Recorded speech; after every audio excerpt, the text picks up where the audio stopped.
The origin of this workshop came in last Congress, last Ornithological Congress last year. Noelia proposed to why we don't start to discuss about how make reproductions. We have some experience in some reproduction projects, and we found that it will be really useful if we can use the working group Psittaciformes to initiate a collaboration, probably a future collaborative work, trying to find the best way to do reintroductions. Not just theoretical,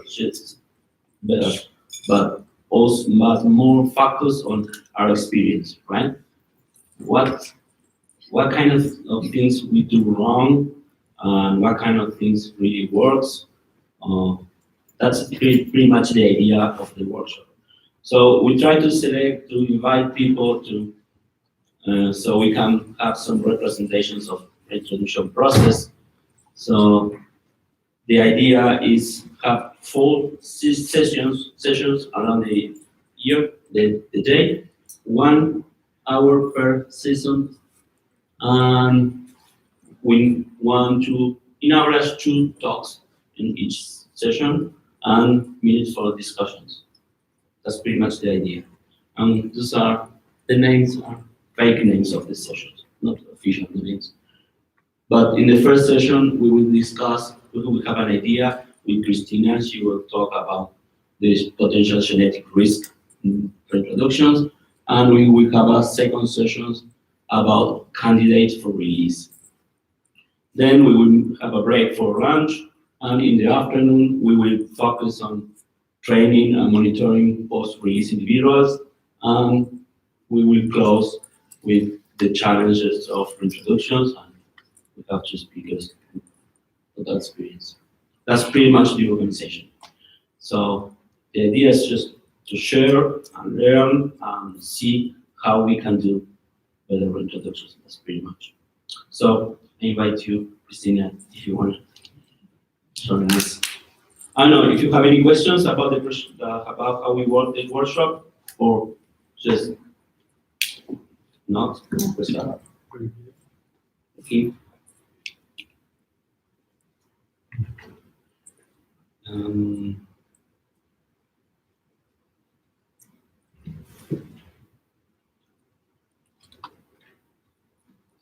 Oh, this small point. Why is it like a laser? It's a laser. It's just thank you. Thank you, Igor, Noelia, for putting this together. Thank you, Juan, for all this amount of work you've been doing. It's amazing. I was talking to Juan last night, and this is going to be very informal, so just stop me whenever you have any questions. We are here to discuss things, debate things, but please stop me whenever you want. So just to start, I'd like to say a few words about the concept of reintroduction. What I'm thinking here in this discussion is we're talking about individuals that are being either bred in captivity or being translocated, and they are being released in an area where there are no other individuals of that species. So we're not talking about reinforcement here. This is really reintroduction. Okay, so I decided, not to bring too many concepts, genetics, or, this is really informal. We are talking here, we are discussing here. So just a few things that I'm going to bring here are problems related to inbreeding depression. I'm going to show you how I'm going to work with these concepts in a few minutes. But inbreeding depression and adaptation to captivity, this is mainly focusing on captivity, because as we are talking about potential individuals that are bred in captivity that will be released, that's why I'm bringing a little bit of captivity here. Well, it's not a little bit, but some captivity problems here. and outbreeding depression, which I'm going also to talk about a little bit more in a few minutes. So, and this involves captivity and problems, in situ problems. Okay, so inbreeding depression, what we are talking about here are individuals that are, whose parents were related. So these individuals may have reduced birth rates and they have increased death rates. So they're not well adapted. So this is inbreeding depression. Is this okay? Everybody follows this? This is okay. And adaptation to captivity. So this is another problem that we have to be aware of when we are talking about captivity. So individuals that reproduce better, they are better adapted to captivity, and these are the ones that will be selected for future reintroductions. So, but in the wild, selective pressures may be different. For instance, prey capture and predator avoidance is different in captivity as in the wild.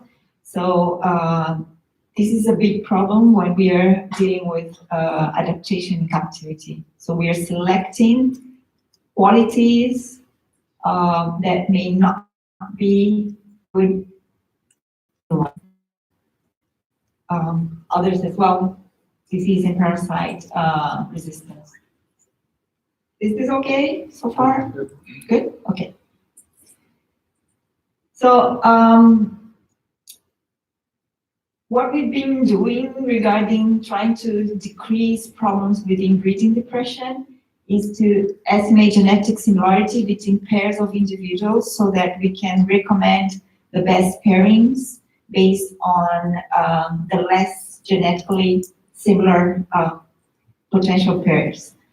And adaptation to captivity also can be diminished if all individuals are bred. This is also important when we talk about inbreeding depression. So the more representative, genetically representative is the captive population, the better. So we have to try to breed all individuals.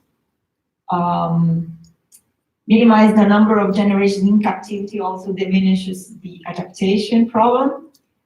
And whenever possible, if wild individuals can be brought into captivity, this can also help diminish adaptation and also diminish inbreeding depression. Okay? Okay. Okay. Can I ask a question? Sure. So one reads an awful lot about inbreeding depression. Yeah. And one also reads an awful lot about examples where there isn't any inbreeding depression. Yeah. I can start listing them off for you with like populations of animals that come back from one female, for example, one male, for example, and don't seem to have problems with inbreeding depression. Is this, has anybody tried to look at whether inbreeding depression is really and if the differences that we're seeing in these examples where there clearly is not a problem with inbreeding depression is where a very limited gene pool. Is this a species difference? Some species are more susceptible than others. I haven't seen anything about that. Theoretically, if you're talking about the species that has a long history of outbreeding, I mean, in a species that is not used to inbreeding during its evolutionary history, then if it goes inbred, the consequences can be really very bad. Okay, so. So how do you determine that? How do you determine whether species have outbreeding? Yes. Is it tender outbreeding or not? And I think the example I was thinking of right away is Black Robins in New Zealand. Okay. And Yeah. But I don't, why would we think that black robins have lots of inbreeding for their, as their population shrunk? So I don't know, so anyway, this is curious. Yeah, I don't think that we know that much about, that there is a general rule for everything in this sense. Okay, so, but in general, the species that are out there, in general, they are outbred. But they're like marine birds, they usually have very low genetic variability. And they're out there in huge numbers. So all the species are different. So, I mean, this is not, I cannot be very sharp and say this is the rule, this is how it should happen. Cheetahs are a good example. If you look at cheetahs, they're severely inbred. You look at their sperm, they have all sorts of sperm abnormalities based on their severe inbreeding. So there's just a few good animals. They're not. Yeah, no, I understand. Surely we all recognize the risk of increase of deleterious homicides. Yes. You understand? It just doesn't always seem to be operating. I'm trying to figure out why. Yes. How we can sort out when it's operating. Yeah. And it's not. Well, I personally don't have a general rule to say this is going to happen to this species because of this. You're not listening. Okay. Sorry. Okay, I just brought this example here of the Spitz macaw. Mark and Maria are involved in this project as well. So this is a extinct in a wild species, maybe a little bit more than 150 right now in captivity. 164, okay, 64. There's a problem with hatching, so less than 10% of the eggs hatch. And there is an action plan that is coordinated by the Brazilian government. There is a captive breeding program there, and this is where genetics come in. So we estimate the genetic similarity between pairs of individuals. This is an example here. F are females, M are males. So we estimate this similarity. And what we can see here is that in pink, we have first-degree relatives. So this value, this similarity index between first-degree relatives is much higher than the value that we obtain between individuals that are not related, not closely related. So this is an indication of how close individuals are between pairs of individuals.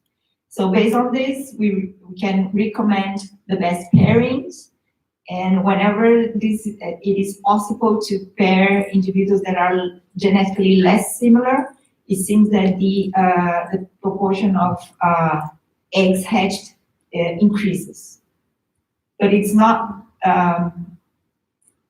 only genetics that will tell how the pairs will be, how do you say, coupled, how they will be selected. So there's health issues, there's behavioral issues, there's lots more issues in here.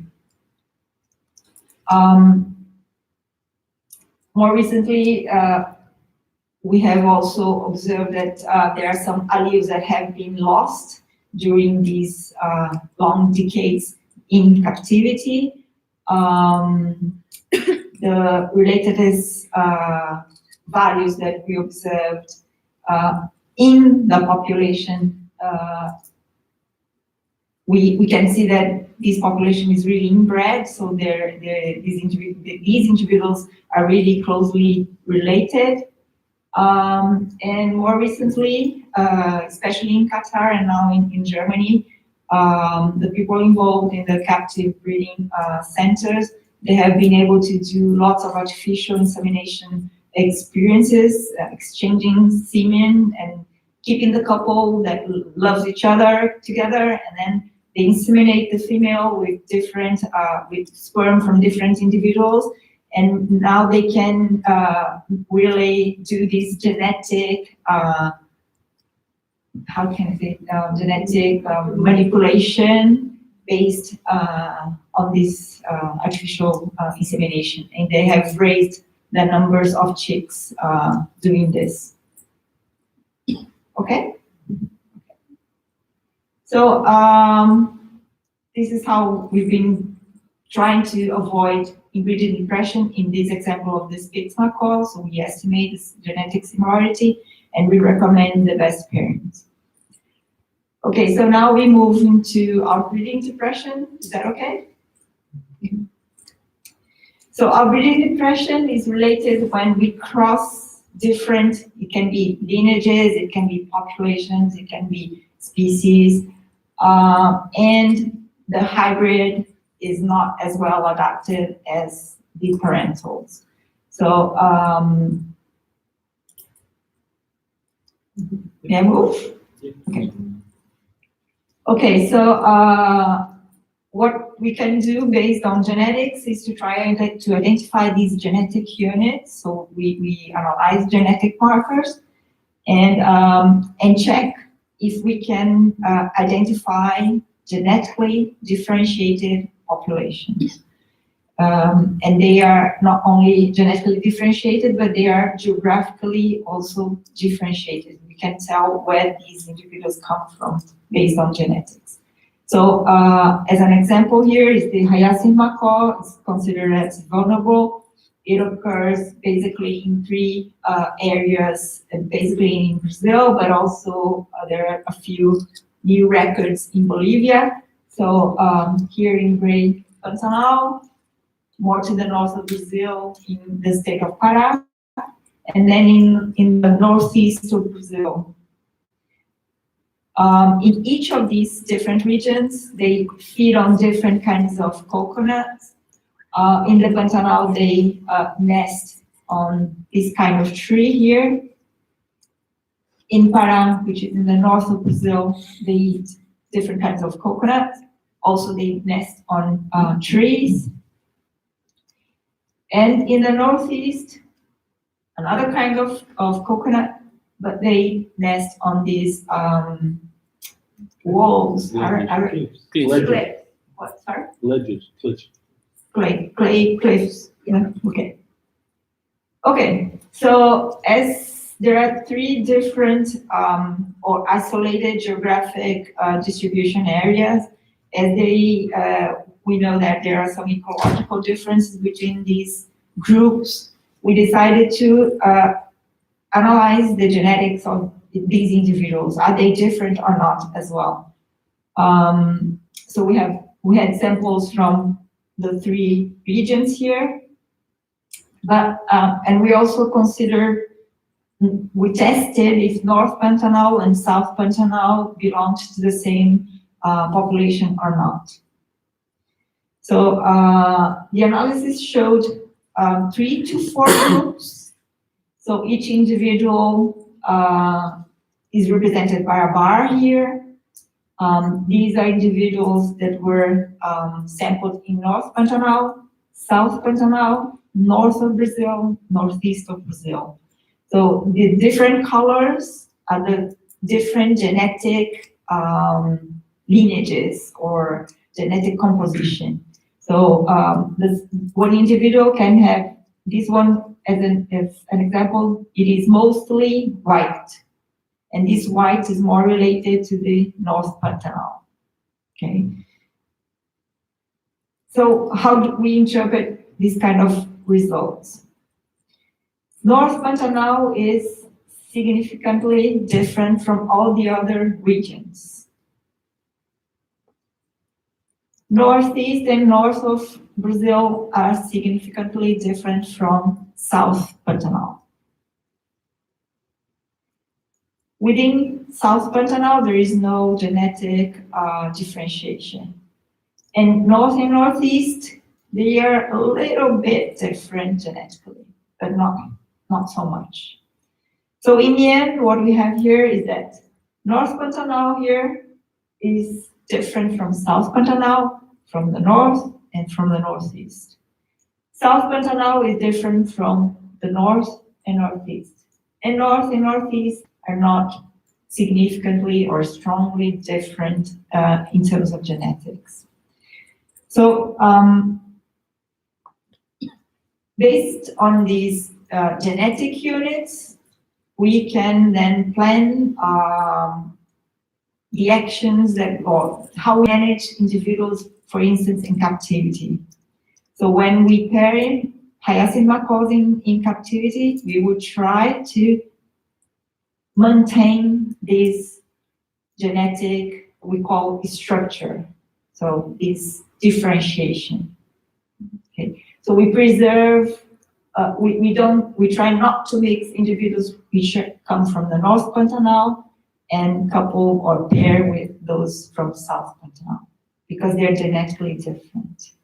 And in each of these regions, they can have local adaptation. So the hybrid there may not be as well adapted as any of the parentals if we decide to reintroduce, well, in this case would be to reinforce a population in the Pantanal. Yes. All right, so a couple of things. So it sounds like what you're watching here is speciation in action. Maybe. Yeah. Do you have any data saying how long these groups have been separate? You know, like the satellite analysis on tissue from hyacinth macaws. Yes, for estimating dates, What we use are DNA sequences, not microsatellites. Okay, but yes, we estimated that some of these divergences could have happened like a few, if I'm not mistaken, around 20,000 years ago. Yes. Okay. But you were asking about this could be speciation. It could, yeah. But species is something that we humans adopt. Okay, so we are trying to put this process, this dynamic process into boxes, and it's not as simple as that. But yes. It's very advanced using DNA sequencing to determine species is arbitrary. Yeah, Exactly. I understand that. It sounds like it would be interesting if they're becoming progressively more unrelated. As an example, the ground parrots, eastern and western ground parrots in Australia. yes, okay, thank you. In the growing birds, we found a similar situation where we have a genetic structure that originated some 120,000 years ago. It started, and now we have 4 different lineages, and every one is sort of evolving by its own. It's basically speciation reaction. Yeah. What we are seeing, and it's not taken into account. And humans could have been faults on it too, for our clearing and movement of bird witness. Oh, yeah. Do you think that this is a common pattern for parents? No, No. no, no. For the species that we've worked with, this is not as as differentiated as this example. Sorry. Is there any link between the local people about local adaptation and the genetics? Is it possible that the habitat is different and birds are so versatile in their choices of food and their sites that they're taking out? Well, ecology is definitely important in speciation. Yes. Yes. Oh yeah. Oh yeah. You see that with introduced species in some parts of the world. Oh yes. That can be a problem. Massive problem. Yeah. So I think this is the last slide. You talked about activity or things that we developed. It's something very simple based on this hyacinth macaw problem that we worked with.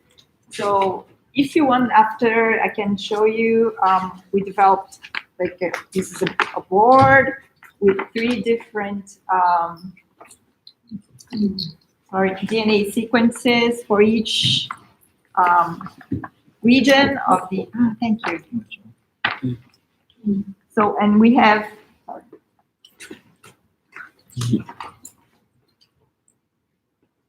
8 envelopes here. Each envelope is representing one individual. So we ask for students or whoever is doing this activity first to compare these individual sequence with each of these sequences. So that, oh, this one comes from the north of Brazil, this is from the Pantanal, or from the northeast of Pantanal.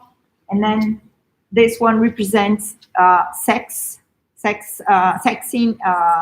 test. So this is a female with 2 bands. Males have just 1 band. This represents the sexual chromosomes. So females in birds are ZW and males are ZZ. So males only have 1 band. And after we have, let's say, this individual comes from Amazonia. The next one also comes from Amazonia. So we have to design here the pairing recommendations among the individuals that are grouped here. And we do this based on this other genetic marker here. So based on the number of bands, DNA bands that are shared between individuals, we will estimate more or less the similarity between them, and it will recommend the pairings, the best pairings based on this.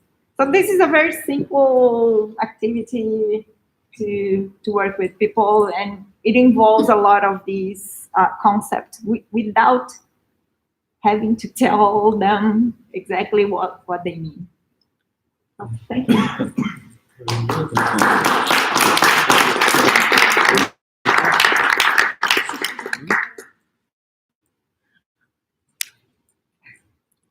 The now is open for questions or ideas.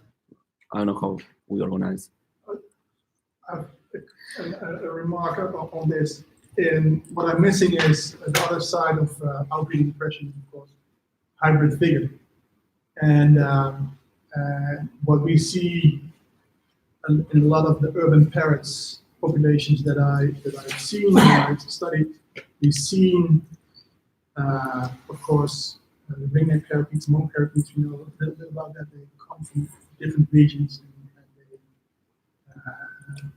they have different selections and identities from the wild ancestors. But we see also a lot of the Amazons starting to hybridize, and I have done ringneck parakeets and Alex and greens to hybridize sometimes, and I do wonder if these populations that are transferred from an original wild shape to an urban environment, that's not part of their success in hybrid figures. So, if you see any hybrid figure come back in your studies? Hybrid figure? What do you mean? Well, hybrid figure is the observation that a lot of the hybrid finches people in Belgium and the Netherlands have seen with, if you cross a canary with a finch, they sing more and they are strong. They have a lot of more immune genes from the different parents, and they usually live quite a bit longer. And you see it with donkeys and horses. If you cross the mules or the octopus, they're usually stronger and they are quite. The disease function is usually better. So I wonder if that's if you came up with that from your question. I suppose that not come. So I think it will be interesting to look into some of the population if hybrid figure is going on. Sure. But in that example, that bird becomes sterile, might breed, canary and a finch. Oh, really? Okay. So it goes. So it goes around in a circle. The canary and the finch, you may be talking about, it's usually a siskin. Yeah. And when they breed, those offspring won't breed. They become mules. Yeah, that's sterile, but most of the especially new tropical parrots and also the Asian, Yeah. they are fertile. Yeah. That's correct. Yeah, that's correct. Yeah. So I think that what the question that's being asked, which is why I'm asking my questions, is hybrid vigor is a genetic principle. Yeah. You know, that it's just the opposite of inbreeding, then you know they're Yeah. completely heterozygous, right? So we think that's better. But in this case, do you have evidence that there is outcome depression when these pairs breed together? Is there any data that says they don't do as well? No, we don't have data. No. This is all more like theoretical. So Yeah, no, it's really interesting. yeah, Yes, we would need to do many crossings and try to to monitor this for long term and check what happens. I mean, Well, the example of the black robin, that one female, that then finds a second vigor that no one can explain on the island populations, because now the numbers are up to 200 or 300. No. But is it going to crash again? They have some inbreeding problems. That's right. And is it going to crash? That were, well, I don't know if they'll crash. No, we don't know that. Black I'm just robins saying. are interesting. They were having so much, they were trying to increase the numbers quickly. So some of the females were starting to lay their eggs on the edges of the nest. That's correct. And Yeah. they would fall off. Yeah. And so the researchers would push the eggs back in the center Or of the they nest. foster them out. 40% of the females started laying their eggs on the edge of the nest. And so they stopped pushing them in. Yeah. And now only 10% of them do. Yeah. So you know, so there is, so clearly there was a genetic problem, and that's what, you know, it's sort of making me think these macaws that are now laying their eggs on ledges, cliffs. But you can imagine that behavior probably has some genetic influence that may cause problems Yeah. if it's allowed to go crazy. Yeah, and the cause on a cliff could also be land clearing, lateral hollows. They've taken an opportunity to go to No, the I'm cliff. just saying, but Yeah, I'm just saying that- I know what you're saying, yeah. I understand why they're doing it, it's just the Yeah. only answer that's available, perhaps. But the question is there selection then for the birds that do better raising their eggs by laying their eggs inside? That's right, yeah. On the edge of it, you know, Good point. on the edge of it. For me, it looks like I'm thinking on more practical issues for reintroduction. Seems like you need a lot of individuals, right? Because you need to have variation to don't produce inbreeding, but also you must have variation because you don't want outbreeding. So it seems like if you want to start a reintroduction project, you need many individuals to maximize the genetics or minimize the genetic risk, right? That's pretty much the idea. But in the other way, that is the most common, the less common situation, because you usually don't have too many individuals. So sometimes you need to make choices. You need, which will be the less worst situation, right? But better if we, I don't know, cross brothers, or if we cross populations. It's good to have all this in mind. Probably maybe like we could be a rule that just have a genetic identity of all the individuals or samples of all individuals in any reintroduction project, at least just for see how we fix this in the future. Yeah. The activity you developed seems like it would be lovely for use in some undergraduate classes, and so I just wanted to know if you're going to make that available to teachers. I forgot to check, but I think this is published, but in Portuguese. Can we maybe do Yeah. the We can. Yeah. But in Portuguese. We But I can think make it, that put the just, translation in the all web. these figures, I mean, they're self-explanatory. Yes, yeah. Well, I think, Chris, you've done a good job in raising the questions or giving the background. But I think what is needed now from this audience, just to collect data, exactly what you've done for your species, but hybridization, outbreeding, inbreeding, and collect this data and make a paper on it. This is just, what we could do in this kind of community. So this is just a question, because we have people from bird parks, we have breeders and so on, and we know some of the hybrids in the feral population. So just to put this information together and make a joint paper, this is just what pops up now. These discussions happen in a lot of other other talks. Well, Same talk. that's what we are for. Yeah. So, Juan, ¿querías? I have a sort of, Bien. would like to bring the discussion in a different direction. You show a genetic structure here. There are other parrots which have a genetic structure, the burrowing parrot, for instance. And it's this sort of kind of evolution in action. Yeah. So I've been always concerned that if at some point through reintroduction and different conservation programs we start messing up the genetic structure, what we are doing is sort of cutting evolution pathways. Yeah, just cutting. What do you think about this? What is your opinion? What would you suggest about? Cutting in the sense of. You are interrupting. Okay, If you okay. start Yeah. evolution, basically, Yeah. we are just- Contaminating. Some Yes. species Oh, are yeah. becoming extinct. basically. Yes, and a line that is developing. If we start mixing different lines, we just will Yeah.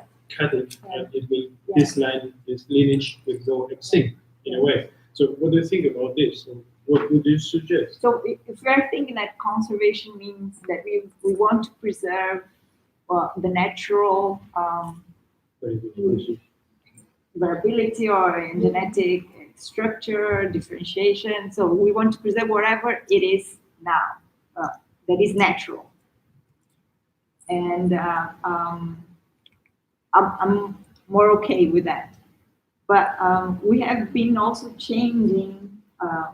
This is more clear with plants right now because scientists are discovering that prehistoric have been moving lots of plants around, and especially those that are edible.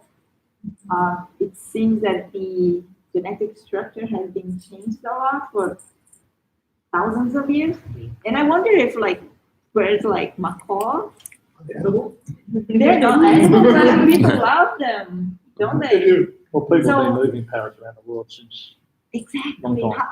How much we go have back they moved? 14 But to- as You we- suggest a structure like this could have been just man-made, basically. Well, no, I think it amazes me that we find this.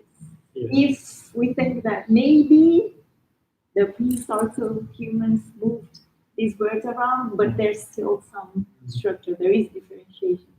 So, so I guess the species that we find differentiation,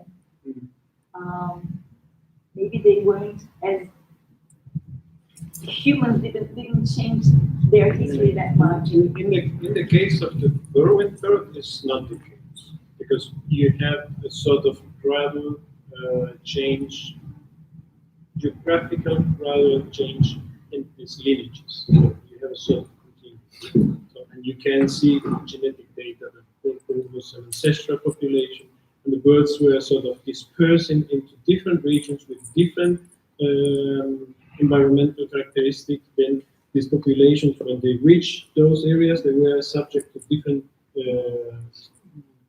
pressures, selection pressures, and they start evolving separately in different ways. So in that particular case, I'm convinced that the genetic structure we see is natural. So in that case, I would say I would be concerned if people will start to take individuals from one lineage and mix to individuals of other lineages and releasing them because we have also in the burrowing bird areas where the birds have disappeared.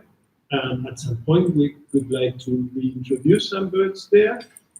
But my sort of cautionary approach would say, well, but we need to think about which lineages were previously there, and if we want to attempt a reintroduction, use those lineages and not the other ones.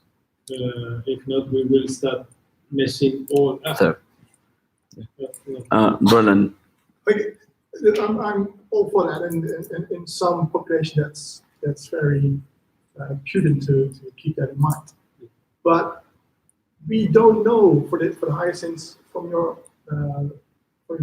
information if there's actually evolution pressures, it might be or adaptational pressures. Yes. It might be just birds that were in different refuges when the climate was changing in the past. That we just see a stochastic, a chance. You can also have genetic drift. Yeah, so yeah, it's just a genetic drift issue that we see, and it has no adaptive value. And now we want to go back to your remarks that what we see in the urban populations is that we have very small found groups. So sometimes we had a really strange case in Germany where the one female Alexandrine was pairing up with ringneck parakeets, and they seem to have what looked like Alexandrine parakeets come from that pairing, from that group. So it's actually one bird hybridizing. So what we see is a long period from starting with a small group, very narrow genetics, and a lot of selection coming out, and then after a couple of years, the population starts growing. And I think in those inbreeding depression, things are selected out in those periods. So even from very small populations, you can get a very healthy big population coming from that, on a certain center. But propagule size, if it's bigger, this process will increase rapidly. I have many persons, I just have a quick question for someone. Are there investigations into the role of, say, epigenetics that are factoring into either reintroduction or relative populations, et cetera? Are epigenetics being looked at as a potential source of variability or depression? It's a whole new field that has to be explored. I mean, yeah, it's still, I think that can be very important Yes. in reintroduction, because that's something that's not going to be picked up. Yeah. Since it's gene expression, it's not going to be picked up, although all this is necessary and needed. But it's yet another variable in an extremely complicated topic. Oh, that's Yeah. next step. Michal? So I would go back to the macaws, because you showed us that the North Continent, South Continent today is, although we think of one population, they have two different origins. And if you say it is 20,000 years ago, this was the last glacial maximum. So the habitats were, of course, different from today. So it was much drier, I think. So the forest patches should be, so this could be, or should be, I don't know, the relict of the Pleistocene, this population. So this is just an explanation. After the Pleistocene, the population have become merged. But you see the structure still. Yeah. Sam? Sort of going back to Hans' point, I think that there's it's really important to sort of step back and say, well, to use your example where you said there's a particular location where the conure has gone extinct. Well, I think maybe it's appropriate to sort of accept that we're humans and that our perception of timescales is statistically small compared to the evolutionary process. And if the bird is extinct, you can do something about that and make it not extinct. And then over time, evolution will sort out the details. If there's a selective pressure, evolution will deal with that in 1,000 or 2,000 years. The challenge is whether your work becomes irrelevant because you put the wrong species, the wrong type back there, and it doesn't quite manage to keep up with the changing world and the selective pressures that are there. But I think it's really important to step back and say, well, we can do something about things being extinct or not, and then let evolution deal with it. And there's some really interesting stuff in Mauritius where they're using giant tortoises, and they've actually, it's a conservation introduction, but they're looking at the ecosystem function. So that this, the extinct species that was there was an important dispersal of seeds, and that function was missing because the tortoise was missing. So they've introduced the species of tortoise, which fulfills that same role and helps put the ecosystem back together. It's not the right species, but it's making the system work better. It's a Noeli. excellent point. Noeli. What? Yeah. So I was wondering what you mentioned before about the artificial insemination techniques that's being done. Because there are cases when you're working with a limited amount of individuals without breeding bred, but you don't have a source of other individuals. So is that potentially a technique that could be used to maybe bring in genetics from other individuals you don't have available, but you can just maybe import the semen? Oh, yeah. And Yeah, have that. Is much that- easier to transport sperm than individuals, yes. And that's something that's been Yeah, done. I don't and is think it- they have tried to preserve long enough. Do you know anything, Mark? The sperm of the pigs? I think they're all very fresh. Yeah. So the artificial insemination that they did, I guess that all the sperms are very fresh. They were not frozen or anything, were they? I'm not sure whether raising sperm is Yeah. like ejaculation. Yeah. to create it, but I don't know how long. Yeah. We need to look at the work from Be Michael possible. Wirtz. It's all described in the, I don't have this in my brain, but it's in Michael papers. It is described. But I think you're right. So it's not long lived, but it's Yeah. frozen. Yeah. So you have to use fresh. And the quality of the receiving is very poor. Yeah.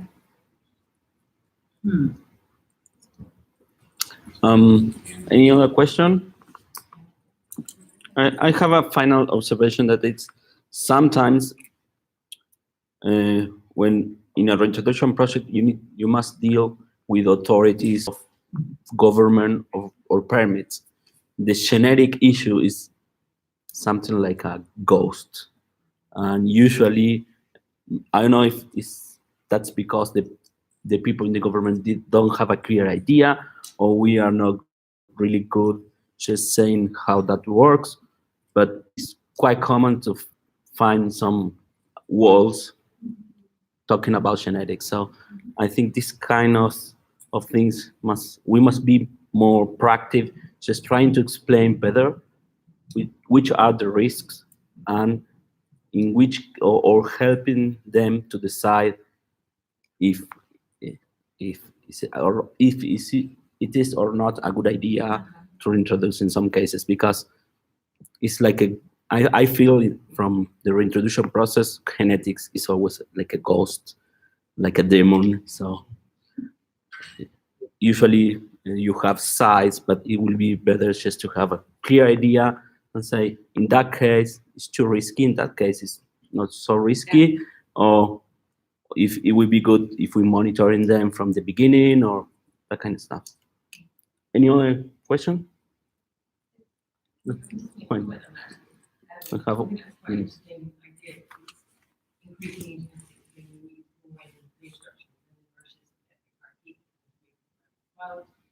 they have a great idea of select individuals, examples, and then decide who is going to move based on that. The reality is that this isn't going to happen. You haven't got the time frame, you haven't got permits, movement, ecology, Yeah. So I think almost zoning in too much to access about genetics could be detrimental, but actually using it as a guide and overall, this is what's happening. I would say that's completely dependent on each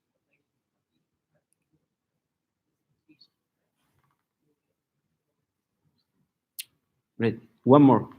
So with two more and because I just have an example that I followed on from it's not a carrot, but the New Zealand tapperhead. And what they decided to do was to try and pair as genetically dissimilar as possible for the birds that they had. And it was incredibly hard to do it in the wild, kind of on islands. And what they had to do was break up existing, long-term existing social pairings, move them around, pin them up. It was forced marriage. Pin them up for a long period of time, 3 or 4 months or so. Majority of them did finally settle down and like each other, and did increase the fertility of the eggs. But it's a very kind of hands-on, constantly monitoring situation. And there was talk of, well, if we have eggs that come from pairings that we don't really want, it's very controversial, that we would destroy the eggs. Now, if all of us are going to fall back against that, we've only got at least 200 birds to destroy something that is a violent egg. So that was an interesting, we're still going through that now, and we're lucky we can actually move them right off island. So a pair can, pairs together, you can take one of them and you can put them in a helicopter and send them a long way away. It's a difficult thing to do. Patricia? Well, I think another problem is the trade, because if we take care of the benefits in the reintroduction program, that is one thing. But with the legal trade, authorities sometimes confiscate and release them in places where they don't belong. Because it's a big problem. Okay, we are almost on time. I have two more questions. If you promise there will not be more questions, we attend this. First, she was first, and after. Okay, I just got a point to make already. Question. It's interesting, the whole hybrid conversation we're having. And this is something, the whole species, idea of what a species is or hybrid is should be revisited. An example, non-bird examples in Singapore, the small cloud otter, the smooth-coated otter went extinct naturally because of high levels of urbanization, were 90% developed, 10%, 20% forested.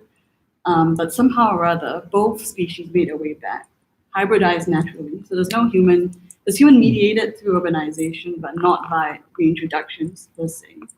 Both of them found their way back, and the hybrid population turned out to be much stronger than either original, species constructs, and they're flourishing. And so the whole government query that was brought up earlier, one issue behind the genetics of us teasing out the genetics of this hybrid and breeding hybrid population is the otter is a very iconic species in Singapore. It's one of the species that's driving conservation efforts, right, and water management, etc.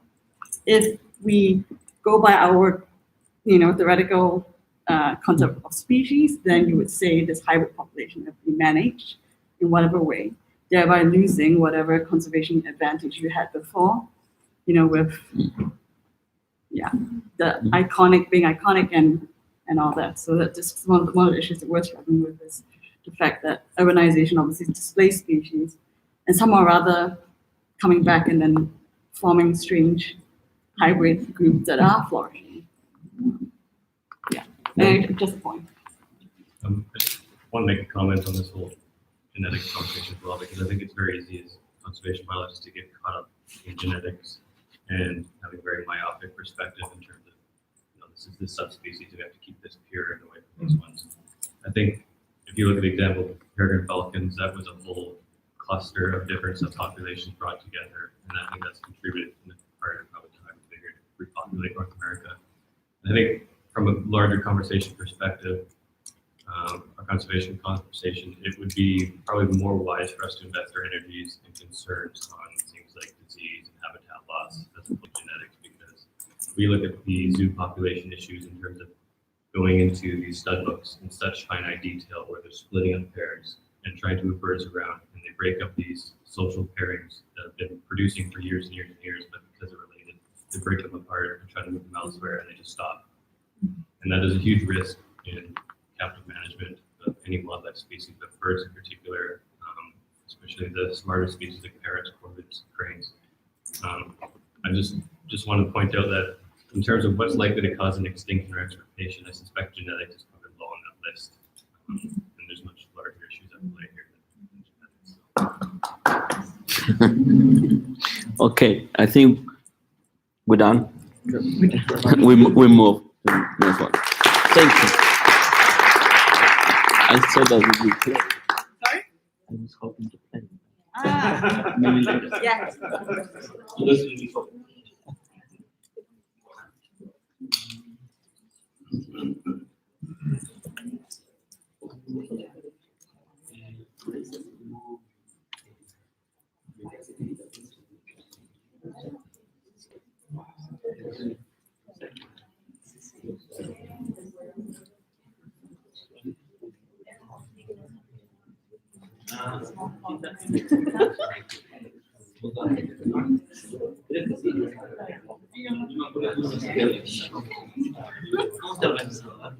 Creo que sí. Creo que sí. You wanna? So I don't need it. I go without that. we will continue with this second session. We have two presentations. Will be a little shorter. So now I'm inviting Patricia to talk about what caused in Mexico. We're not going to go to the bathroom, or at least stop for 5 minutes. Sí, Noelia te avisa. Van pidiendo un recreito. We're not going to take like a Just I want to share because so people feel involved in YouTube.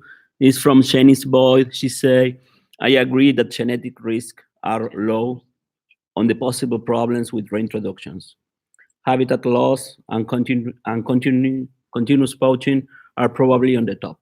That's what she say. Okay, so we start. I'm very happy to be here and to share some of our experiences in 5 years of working in the introduction of scarlet macaws in Mexico. And I arranged my presentation to put more emphasis on the sources, training, and challenges for release in our experience. With this project, we have a breeding colony that is very good. It's very big right now because it's been in the works for almost, I don't know, since 1993 to today. So at the beginning, they have some problems with genetics, but they solved the problem with more individuals and mixing the pairs.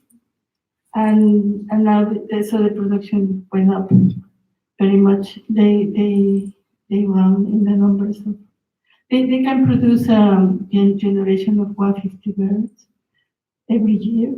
And so now they have more than 800 individuals and about 130 breeding pairs. So it's very good source for the species, especially in the northern part of the range. We chose Los Tuzlas is an isolated part of the range where there are no more macaws since the 1970s. That was the last observation in the wild in that part in the area.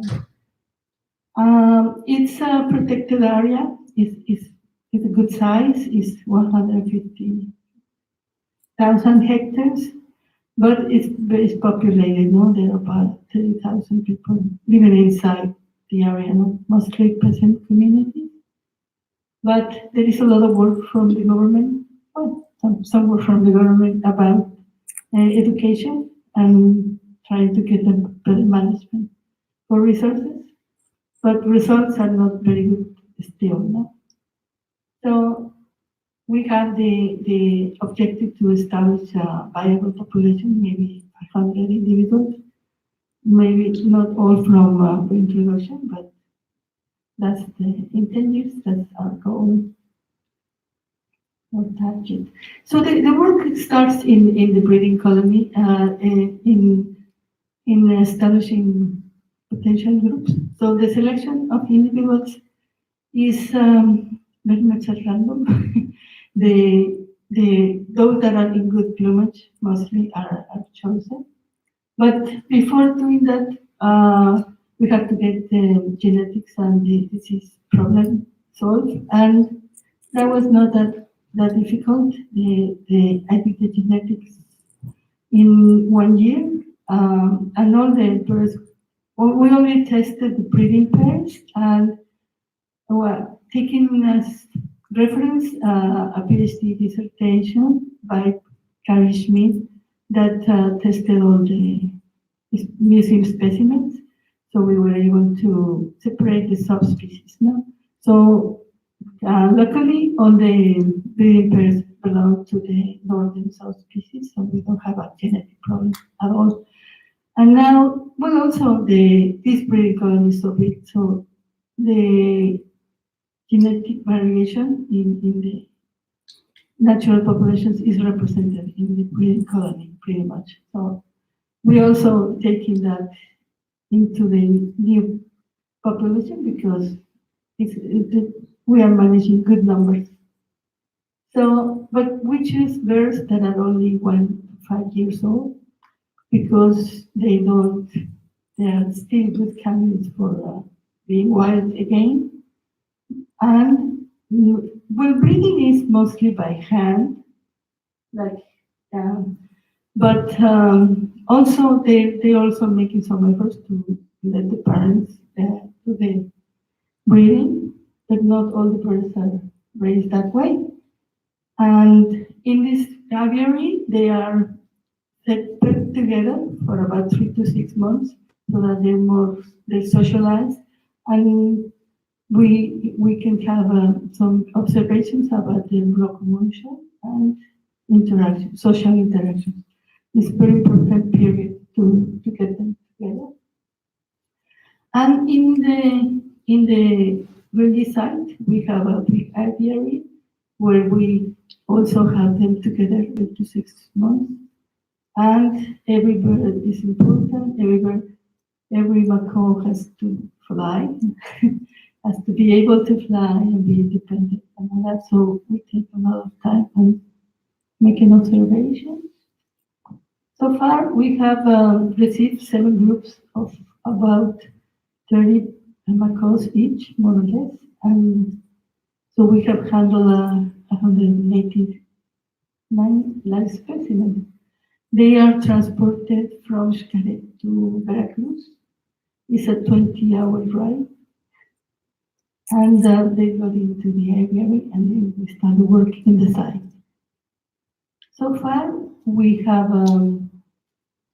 3 release sites. And we are opening a 4th one. The red line is the limit of the protected area.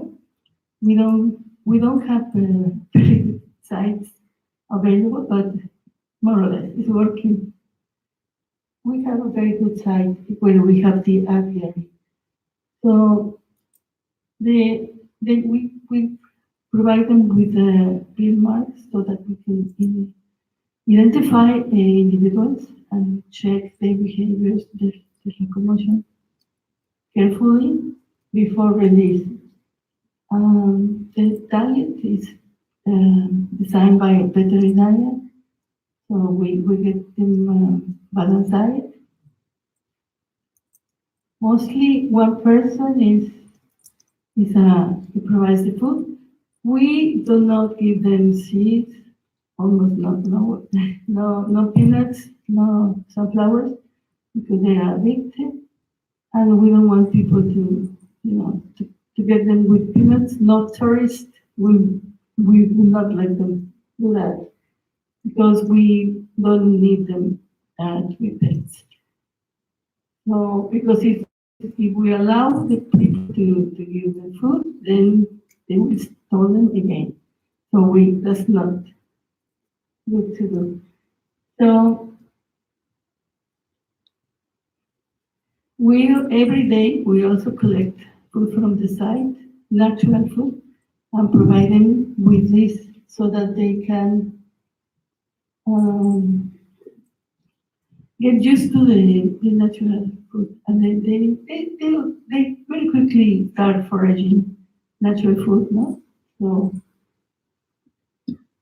it's very good for the survival later, and very important points also to keep them healthy is the anti-predator training, because the many predators species in the area. So it's very important that they don't come down to the ground, and also to give them environmental enrichment so they don't get bored and hurt themselves.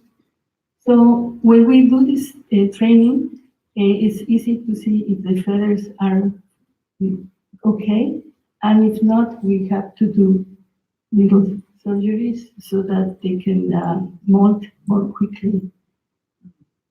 Because if they don't run, they don't fly, something is wrong, or maybe it's a feather that is broken. So, and in the release sites, we prepare them with feeding stations, only 50 meters up in the tree height, and then we provide them with food when we release them 6 or 9 months long. We start lowering the food that we provide, but it's going to be a soft release, no? So that's why we need them to be slowly getting used to the site, and that's working very well. The first release, while everybody was waiting for the picture of them going out of the windows, and we lost five because of that. So right now, after that, we only do very soft release. No? If they want to go out, it's okay. So we even leave the food out in the window so that they know the food is there and it's a safe place. No? So they little by little, they explore the environment around. We can get track of them in the feeding stations. Usually we read the marks in the bees and we know how many they are around, or we look for them in the nearby. If they are in the floor, then we have to take them back in and of course train them again. And we start looking at the floor where they are foraging. So, and that is good because they are foraging naturally. So we pick up those fruits that were eaten by them. Of course, we are supporting outside with next boxes. They're very hard to set up. They have to be set up more than 50 meters up, otherwise predators will get there. But and they use them right away. So far we only have set 18 nest boxes. And although they move in, they have not bred in there, maybe because of the predators. But right now we are having some success. This is a natural nest that they found, and we have, this is our first baby, naturally born. And we are, at least it was the last year they delivered eggs, but in our feeding station, so they didn't get the message correct. So it was very hard. Those they were no good, and others we saw in the nest boxes, but not with no hatching. And then this year they look at this. It was a vulture nest, and I think they learned from the vultures how to raise the babies. And then they occupy the nest afterwards. They put 5 eggs, and now it's been watched by 3 adults. We don't know who the babies belong, but they are learning again. So I think we are getting better. We don't claim a success yet, but there are many macaws flying free.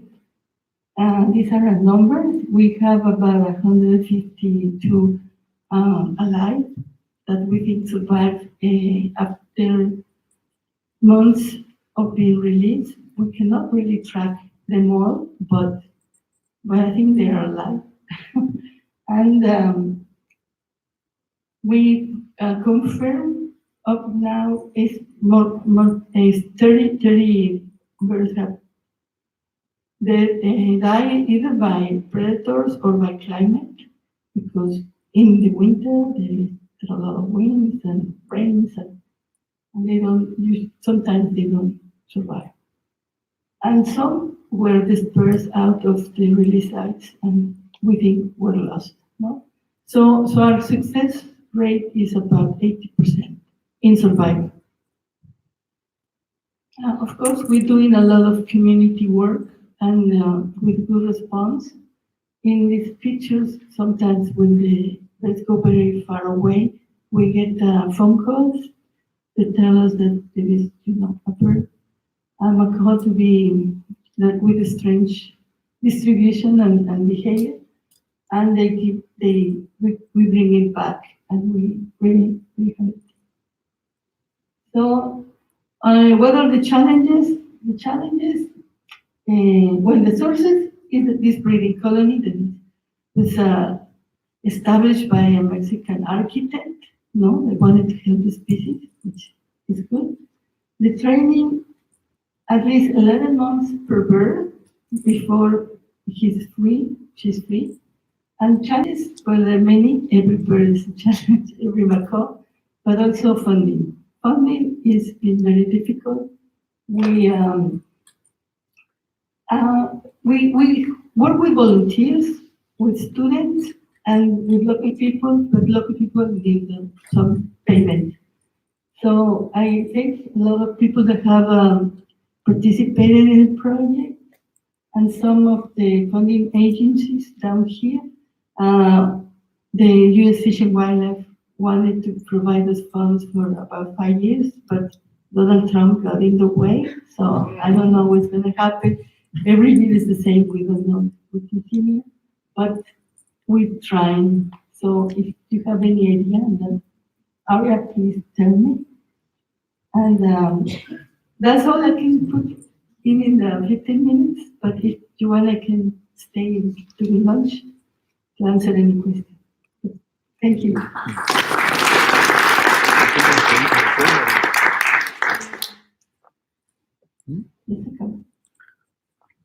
Hacemos las preguntas después, todas juntas. Ahora. If you have a specific question for Patricia, we can make a few questions now, and we discuss later after the other presentation. Yes, there are a few questions. Can you elaborate on predator aversion training? We don't have a net and chase them inside, so they have to fly. They identify people, no? So the people who give food is not the same as the people that chase. So they recognize the main threat is human, no? So we just chase them. And that's all. No. I wanted to know that the breeding pair you had this year, was it, when did you release it? It's like one of the first birds you released, or it was a recent bird? We know who the parents are because they lose the mark in the bill and we cannot read the rings, the close rings. So we don't have identified the parents. One. If I see properly, there was some sort of neck collar in one of the pictures. You are doing radio training? Yeah, but it's a failure. Yeah, we tried. Well, these radio collars are not, they don't follow, so we don't use them very much. And also, the weather is, make the equipment bad, or the rain is, there are no mountains, and so we cannot really get the signal back. And people can identify them very easily because they're red and they're noisy. So it's easier to track them by observation. And also, we wanted to use a collar for safety, so that if they get stolen, we can, but they're very easy for people to take them out. So we are not using, we're trying, but no. It's difficult. We try as well. One more, okay. Could you just comment on what you're using to mark on the bill, and also if you're doing pre-release disease screening or if there's a box spinning? Disease, yeah. And I didn't mention we do the pathogen was also a problem with permits, and we test them for diseases. 3 of more like Psittaciformes, like big we can drop something, Pacheco, Polioma, and also Newcastle and Salmonella, another one.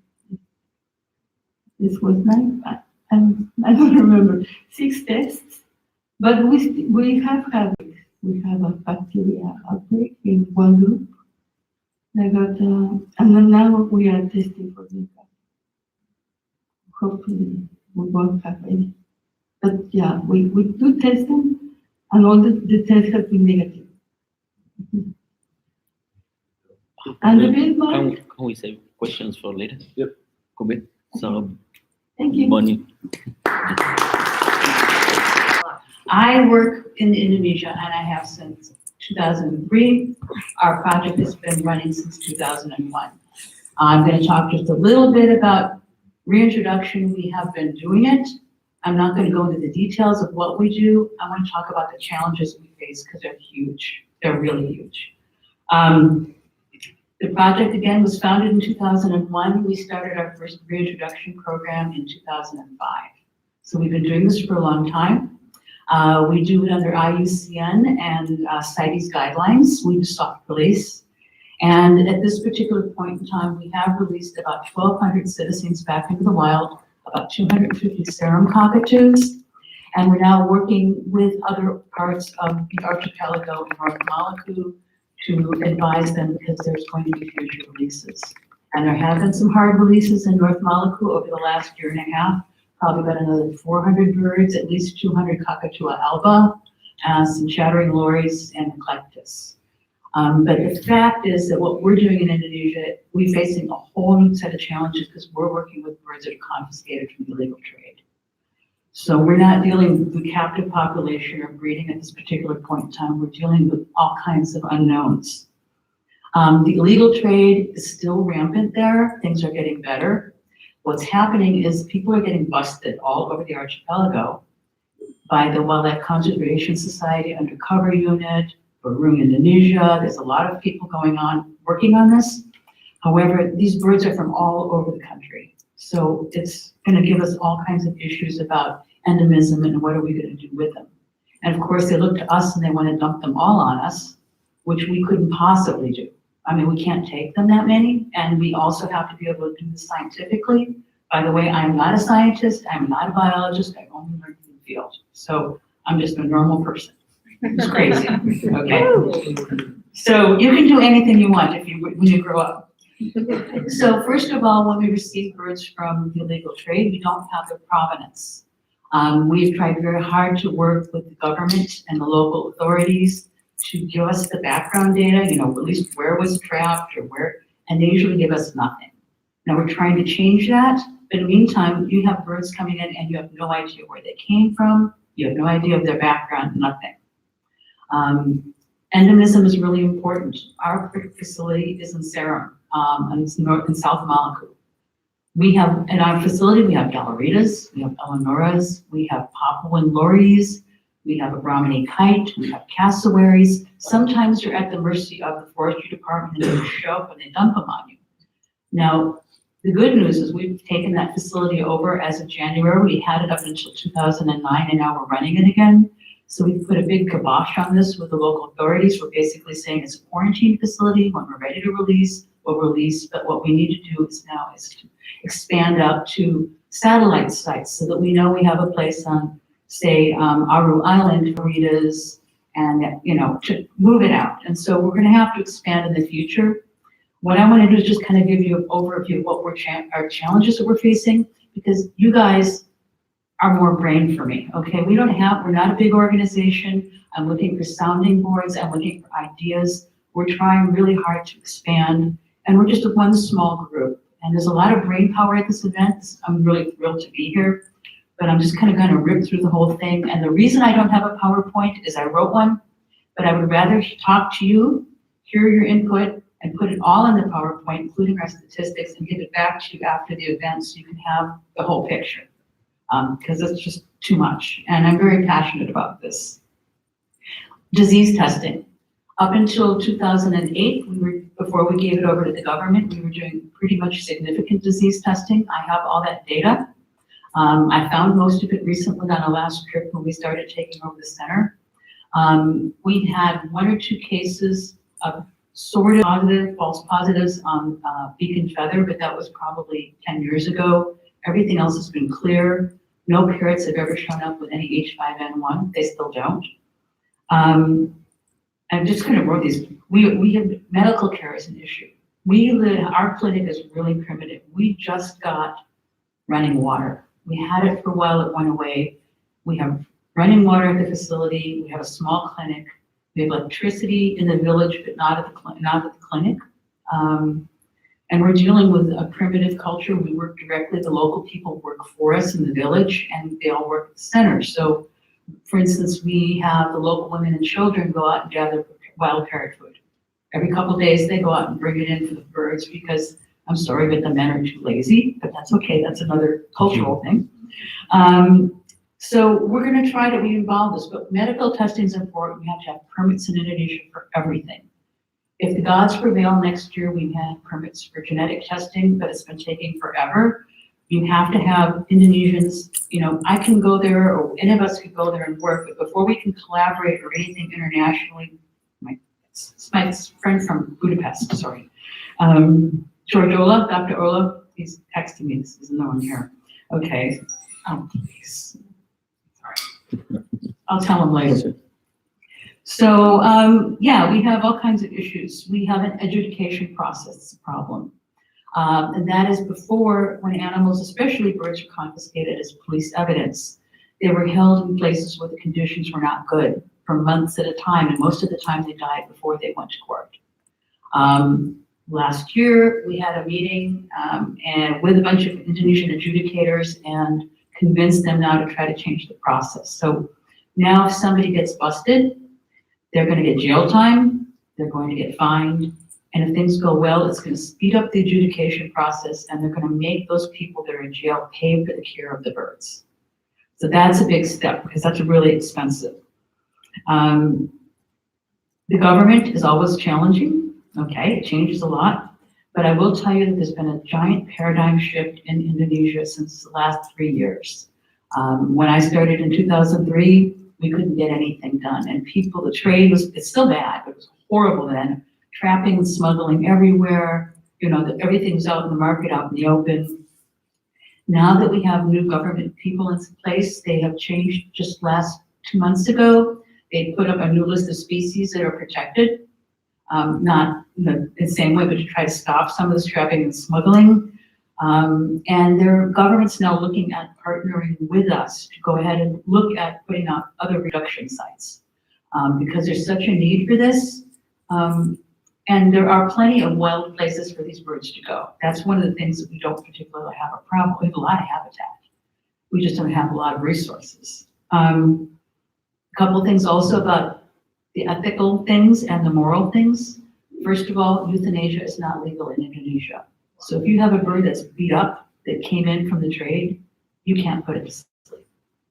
So there's a problem that's really hard to take because we see birds were packed in water bottles, we see birds that are head from, all kinds of things. And it's like, the humane thing would be to put them to sleep, can't do it. There's also ethical issues. I didn't even start my timer, I'm sorry, so you're keeping track, right? Yeah. Okay, the ethical issues are also interesting because all of the birds are considered critically endangered or endangered for the government and for the forestry department and the police are all considered endangered and they have to be confiscated. Now that doesn't mean, that means, okay, this is great when they get a bunch of wild chattering lories or they get a bunch of alba cockatoos or they get things that are pretty wild, but they also take people's pets. And sometimes we have birds that might have been somebody's pet for 40 years and isn't really tame, or we have birds that were babies and came from traffickers that don't know anything, they're bonded humans. We have birds that were pinned into perches. We have birds that are not releasable. And they bring them in too. So all of a sudden we've got this mix of wild parrots and then we've got these kind of ones over here that are really questionable as candidates that can't be released. We've got birds that talk and recognize humans. They can't be released. I mean, maybe at some point, but I mean, we tried. We have about 10 10 birds at the sanctuary, at the rescue center that are now in sanctuary. We put them all together because they were all talking and tame, and they come and they want their head rubbed, they want all this stuff. They're not gonna make it, you know, they're just not gonna make it. So we put them all together and they're all happy. We have a little cage of Galleritas, a little cage of Moluccans, and they're real happy and they can just be together and, you know, we can't release them. But a lot of it again is just this kind of pulling it all together. Again, permits are essential, and there's been this paradigm change. And what happened in 2015, everybody saw that issue with the cockatoo stuffed in the water bottles, and it went all over the world, and everybody's like, oh yeah, this is terrible. Well, it's normal. I mean, we see it all the time. But it was the first time that it got put on social media, and it made the Indonesian people angry, the young people, the people we need. And the next thing you know, there's petitions, they're on Twitter, they're on Facebook, they're screaming, they're yelling, they're doing everything they can. And it sent a message to the government that maybe they needed to look at this in a different way. And they are now. They finally realized it's one thing to release a parrot and have your picture next to it and throw a pet bird out into the wild and think you're a big man. I'm sure I say stuff and I hope it never gets back to Indonesia, but because that's not what it's about. It's about showing that you're saving the species and conserving the species, and now they get it. So we're right at that place where we're going to start working at different government levels, and we're hoping to expand. And I really believe strongly. I work with Wildlife Reserve Singapore. They're a collaborator. We work with a lot of organizations within Indonesia, Baru Indonesia, BirdLife International, John. I mean, there's a whole list of things. And you were talking about needing people from Southeast Asia. We want to be part of that, okay?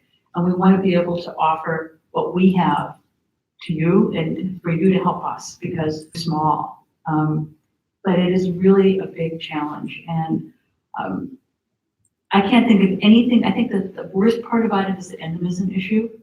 And that's not really going to be completely resolved until we can start doing genetic testing. And then also just chipping away at each place. But we basically have a bigger plan that if we can get everything stabilized and get a good team of people together, that we know where we can release birds, we know where it's safe, we know where it's all going to work out, where the populations are balanced, so we're not going ahead and throwing birds out where they shouldn't be. But it's just a matter of some time. And frankly, after 15 years of doing this, I didn't think I'd say this, but I really have a strong hope that this is going to actually work. Maybe not in my lifetime, but I'm also shopping for young scientists that want to come work. That's one of the reasons I came here as well. I figured I should get this all out now because my poster presentation, no one will hear this. So yeah, I'm looking for your help. I'm looking for your ideas. If you would like to know all about the introduction process, I can talk to you about it privately, but we do soft release. And unfortunately, many places they're still doing hard release. There was a hard release of cockatoos, goffins in Tanimbar just 6 weeks ago when I was there. However, the good news is most of them were wild, but they didn't do any disease testing. They just, let them go. So it's a whole different world there. And I know that there's other organizations that, you guys are doing all this great stuff with SPICs and all these birds. We're stuck with what's left and what comes in. And so we have to find a way to get those birds back out there because we've seen them go out, we've seen them breed back in the wild and see them take wild mates, we can track them. We try to stay the scientific part of it, but there's also the hard part. And I just think that with all this brain power here, and I'm just going to talk to everybody because I think we can make a difference. Sorry. And so I'm just looking at my notes here. Yeah. Oh, yeah. Okay. And again, let me provide any data for you. So let's have some questions, talk to me, and then when I get back from this conference, I'll send you guys a full PDF or PowerPoint with all of it, plus our disease testing statistics. So we need help. Thank you. Yep. I can't do a PowerPoint. Okay, we have time for interactions. I have one question from Carlos to Patricia. He said in Spanish, ¿Qué tan grande es el área donde se tiene esa parvada reintroducida? How large is the area where the macaws were released? That's someone asking. Yeah, well, the sites have an influence, I guess, maybe 5 kilometers. And that's where they move around after 3 months or 9 months. But we have now 4 sites. So the area is kind of very wide. It's maybe 50,000 hectares.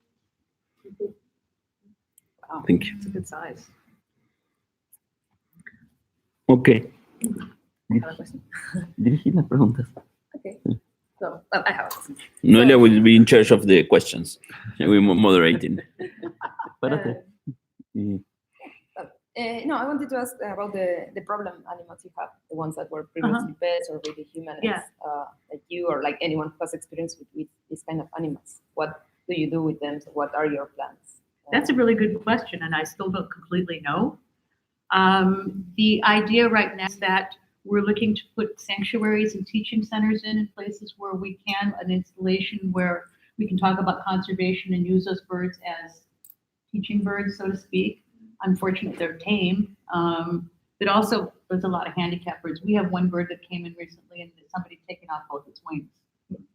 So, and like I said, the young ones, it's definitely a problem, and I don't know the real answer at this particular point in time. It's something that's the elephant in the room. Nobody wants to talk about it except me, and they're like, so what they do is they'll stick them in zoos or amusement parks, in places where it's not a good place anyway, and they're going to be risked of disease. So it's one of the big things that we have to think about. And there's going to always be those birds. And I have to say, as a form, I have a macaw that I love dearly. If somebody took my pet after being with me for how many years and then stuck it in a small cage, trying to make it wild, and then put it out in the forest where it didn't know anything, that's wrong. I don't know how to fix it. I don't know. I'm honest. I work in Belize with the other parrots, and one thing that they did is of course, they had the same problem with people keeping the parrots for a long time and becoming part of the family.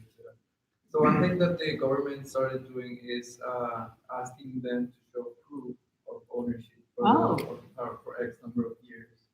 And if they could provide that they were allowed to keep the parrots with some requirements for like a big cage, and proper feeding, etc. And the government banned those parrots, and now they have like a list of legally kept parrots. In theory, it works like that. Of course, there's many things that could go wrong, but that's one thing. That's one approach they followed. And yes, we saw the same issues with birds that were confiscated and were very bonded to people. Some of them were released, and some of them ended up in a different cage after 2 or 3 days. They just went to the nearest village and exactly. They just go right back down and go, hi. So I think it's a really good idea. I think if you did it just regionally in each area, it would work out. It's a big country. It's 17,000 islands, so maybe not all of them. But I think definitely in the areas where we're working, that's a really good idea. A really good idea. Thank you. Yeah. But all of this starts with the community. I often talk about this. You need to link into, if you can. I know it's very difficult. I've traveled a lot of time in Indonesia and Asia and that, but once you get a core group in the community to support you, you then have a little bit of, and make minutes and notes and everything else, and then you start to approach the authorities. Once you start to tap in those grassroots stuff, right, you'll see that you'll then start to go forward.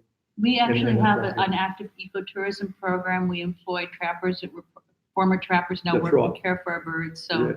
But what I'm saying is you need to have a person that is fluent. Oh yeah, we have a full team in Indonesia, and that's the person and the little group can move. It's like having a school community. We do that, and that's where it grows. Yeah, and we did this in Christmas Island for cats, and Yeah, we call it That's great. conservation awareness and pride, and I have two young Indonesians that have been working with us for 9 years. And they are basically lead for us over there, and they're really good at that. That process with those young people you want on board, make sure you document everything. Yes. Because every time the government changes, even in I know. Australia, in Australia it's the same thing. As soon as the government changes, you're back to square one. But when you've got documentation all the time, you're moving forward. That's right, and you're right. That's really hard sometimes to get somebody to sign something. Oh, it can happen. I know. It's just that's different way. I think, I'm more than willing to give you a hand if you want a hand. Yeah. Because we went down that road, the whole situation you've got was happening in Australia in the 70s and 80s. Wow. To sort of keep it in context, as a lot of people here in the room knows, the wildlife trade is a huge issue in Southeast Asia. Parrots just form one part of it in the bird group, but live animals are traded for all kinds of reptiles, fish, birds, and then there's a whole ornamental trade, medicine, wild meat, right? It's massive. So it's a huge problem in Southeast Asia. Indonesia is part of that. But the parrot trade, to put this whole thing in context, is largely international. There's not much of a local or domestic demand for parrots within Indonesia. In fact, within Indonesia, it's largely songbirds that are the problem because it's cultural. Parrots, most of the birds that are caught in the wild actually leave Indonesia. And the demand is not Indonesia. Though some people do keep it in Indonesia because it's cute, it's fun, talk and all that. But the demand is actually outside. In Asia, major, China, Hong Kong, Singapore, Taiwan, Japan, Europe, America. So it's, I think The movement at the moment is birds of paradise, hornbills, and parrots. That's So the biggest it's, movement in smuggling. behavior change, change in mindsets and all that need to happen at a global scale. I think we're not talking about, working with poachers on the ground is one thing, but then how do we reduce demand to sort of counter that? So community engagement only goes as far as the motivations behind why these poachers go and catch birds. But if the demand is in Indonesia, which is low, thankfully, for parrots, it's the issue is outside. So how do we then tackle that larger Asian parrots? As if you didn't have enough on your plate already, are there any plans in the works or anything that's happening to do compassionate repatriation from some of the Indonesian birds that are confiscated, say in the Philippines or the United States or Canada or wherever they're being shipped to, China or Vietnam, wherever, to get those birds back and either rehabbed or in some sanctuary program? I can attempt to answer that. She can, yeah. Yeah, the intent is there for sure, but like many developing parts of the world, it's complicated, really, really complicated. They don't have infrastructure in place in some instances, or the capacity to do any of these things. And it's one thing to do it internationally. Even within Indonesia, you can't round because there are supposed AI even flu-free areas versus non-avian flu areas. So parrots that are endemic to one part can't even move back to the endemic states, provinces, simply because of the disease, imaginary disease barrier of sorts. So, the intent is definitely there. At least I'm working with the Philippines as well on trying to move some of these birds back into Indonesia. But so far it's something that still requires a lot of talking at various levels, government level. So the issue of what to do with all these parrots that were in captivity and how to keep them or whether you should keep them, and they're obviously not releasable. This is a problem everywhere, right? Yeah, exactly. And I work in the Amazons and in Costa Rica, and so many people have them as pets. They're not releasable. And so this seems like that might be an issue that the IOC can work on. Is you were saying, Belize, that strategy seems pretty nice, that if you can improve long-term captivity, but you can do it and then show that you can keep humane standards. Right. That might be an effective. We don't want to have people keep getting new pets, but we still need an effective means to deal with all the birds that are still in captivity. So maybe the IOC could have like a working group to come out with a recommendation for birds that have been in captivity and take these to the countries where this is a problem. Because this is obviously a massive issue for so many different regions. That's We a can really bring good this to idea. Costa Rica or Indonesia or wherever where we have these issues, and at least kind of like have a formal recommendation Yeah. for various areas. There are some research done on that, and we can combine them. Keep them around. I think it's essential to emphasize a part of good housekeeping for the parrot. Not only you get to keep it, but you have to make sure that Yeah. it's remain in good condition. Otherwise, you're not doing much. Yeah. It requires a lot of manpower, of course, and commitment from the authorities. So, but it's just an idea. No, it's a good idea, and that manpower is more people that you can hire that bring into the fold, so you've got more local people on the ground. So I think it's a good idea. And that's something that's partially initiated by the justice. Yeah. For the rescue. She's not taking the mind. We have a similar thing now with the massive amount of urban graves in Europe that are now put on site as one. And have registered them. It's not comparable, but it is the same licensing issues there. And reaching all these people was very difficult. So there is some experience that we can combine and get into a paper. Yeah. It can be done. We had a big issue with black cockatoos in Australia, and I worked in investigations, and we actually were able to DNA the cockatoos that were in captivity. Oh, yeah. And we DNA detect cockatoos that were in the tree hollows, and we DNA, and we cracked that open for the DNA process and stopped the trafficking in Australia. And now what's been happening, a lot of students are now doing, and there's a presentation here by Erica and Jess was working on cockatoos in Australia, where we're actually releasing forest red tails, carnabies, and other ones, and over east they happen, other species are that way. But once you have that community, it all comes back to community, recognising there is a problem, recognising the hygiene, the health, the housing, how they should be done, how they should be coordinated. It all comes back to good forums and it starts with the kids in the school, because they tell their parents, why do you want to keep that parrot for 30, 40 years in that little cage?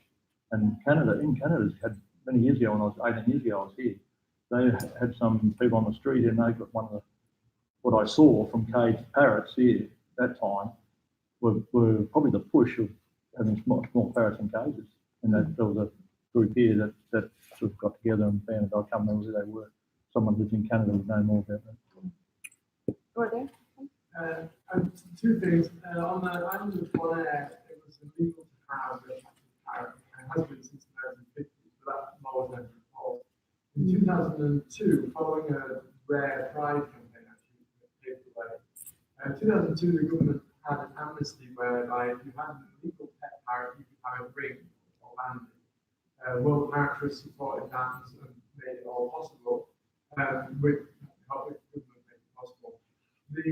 Following that, if you were found with a parrot that didn't have a ring, that parrot was illegal, and you could that bird could be confiscated and prosecuted. And we'll talk more about this later today. But that really made a massive difference for parrots in the wild population, and it's really good. And the really interesting thing, which I think connected with the community and that raised awareness, was there's over 600 parrots registered as pets, and the wild population at that time was 350. Wow. So it's incredible. The second point I can tell you more about that another time. The second point I want to mention is I think the single biggest research priority we have, if we consider ourselves conservationists, is to work out how we can deal with confiscated pet parrots. Because we don't have the resources to put them all in cages and give them lifelong care. So how can we get those birds back into the wild or in an at-liberty situation where we don't need to build aviaries? If we can do that, we can release the bottleneck around the world in global trade of parrots. We can enable enforcement, and that will help protect our population. So how do we take those crazy birds and turn them into birds that can actually survive in the wild? Which is this fascinating new concept, well, not new, but new to me, of rewilding. I mean, it's been shown to work in certain species, but so far not, at least to my knowledge, not highly successfully parrots for various reasons, because the life history and natural histories of parrots. But whether we could actually develop and trial rewilding techniques. It's also expensive and long time investment. So Yeah, it is. So it's obviously a It's comes with its own. I mean, that's the whole point. It's not going to be easy, but it's important that in your part of the world, certainly in the Americas, everywhere there's parrot trade, there's a problem, right? You end up with crazy birds, and what do you do? Sorry. We are almost on time, so one more. And I was gonna say, I think there's a certain thing you have to realize with parents is that they're both kind of in a way hurting people, and when you get to a certain point in development, you're just not going to be able to go back to the and so some if they've been in captivity a long time, they're never you can't be wild them. My heart is I don't think it's possible for some of them. The point is, can we get to the point where we can stop them going into captivity and break that flow? And that's the kind of the chicken and the egg. Because the way to do it is to enable enforcement. Right. And then if we enable enforcement, we can end up with birds. So we're going to. okay. How about microchips? Yeah. Also Microchips. Okay. One Mark, and let me talk a little bit, and then we decide if we continue. Okay, Mark. Yeah, I really don't think it's possible to raise pets. Even parrots that have been raised under ideal conditions, raised with wild parrots in captivity, raised like Puerto Rican parrot project, their best success rate at one point was 50%, but they pushed it up to 70% on some of the years that they've done these. But these are parrots that were raised with a lot of non-parrots. I really don't think that the expense of time is I don't think it's not possible. Okay. This is. I must stop a minute. So because we are almost on time and we have an hour for lunch. So and I know that this discussion is really interesting. The idea I just try to wrap this. The idea to have the sources of individuals for reintroduction in this section is just to see if breeding center or captive breeding center as Sicaret in Mexico providing a good number of individuals for release and know how that works. And in the other hand, what's happened with birds that are confiscated, if they are a good candidate to release. And now from the discussion, I see the pet birds, what happened if they will be a good candidate for release. The idea is just to discuss a little bit which will be the best candidate for release when we are working in reintroduction process and which challenges we have. For sure, there are different challenges if we have birds from a captive breeding center than birds from maybe wild birds that were confiscated or pet birds that were confiscated. So I know we can discuss this a lot. So maybe we can just carry the discussion to the lunch or to small groups. We will have more time to discuss in the other sessions. So I don't know if you want, we can stay discussing, but we will miss the lunch. Probably. Sorry? No, wherever we want. Wherever you want. So we are open to lunch. We will come back here at 2 o'clock. At 2 o'clock? Just 2 o'clock, yeah. Just a brief, very quick comment. That's your pen. Yeah, thank you. Oh, I don't have an answer for that. I didn't mean to push that. I don't have an answer for that. What Sam was saying, he was asking where is lunch? Actually, is everyone has to look for that itself. We had at some point an offer from the company running this place that we could have something together, but the cost of this is so high, and the IOU is having so limited resources that I decided not to accept that offer. Sorry about that, but just having this room for us today is extremely Sí, Rowan. expensive, and for us is in the budget is really a challenge. Lo voy a compartir después. So I said no. Everyone cares for itself. Sorry about that. But the IOU, the limit of what it can pay for us, is paying a lot for us. Bonnie, I have a question from Laura Kim Joyner. I don't know if you know her. Who? Laura Kim Joyner. She works with Macaws. I do know, yeah. Do you know? Yeah, sure. She said, "Could you ask a question of Bonnie for me?" Sure. So, just to show her that you are here. Here is Bonnie. Ask, please. I'll next you. My head is there, not my my chest. So sure, she is calling you. Okay. I will. I don't know if she will be here. Tengo una pregunta de Rowan. Tengo una pregunta de Rowan. Tengo una pregunta de Rowan para cuando volvamos. Me quedó pendiente. Y otro de Laura. Okay.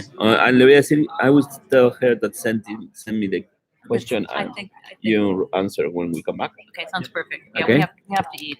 Okay. Well, We'll eat. yeah. Just write a message that we make a lunch break, and that we will answer all any questions after. Yeah, absolutely. That's it. It can be done later. Okay, I just say that. We come back.